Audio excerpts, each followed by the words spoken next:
What we're seeing is that with Gen Z, they're like kick rocks. Like they're not hanging around to be that trailblazer. They're not concerned about that. They want to go somewhere where they feel like that's going to be an opportunity for them to progress through the organization.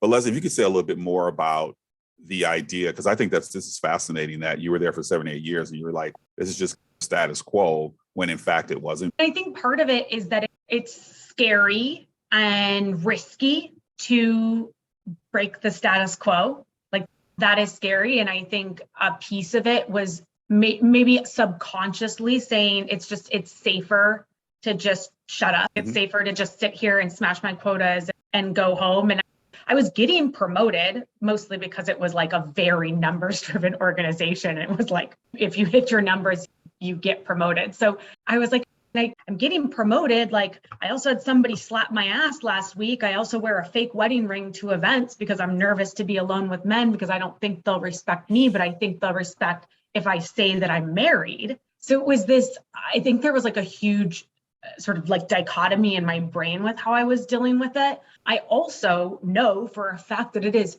exhausting to be a trailblazer. Like it is mentally and emotionally exhausting. And it's worth it.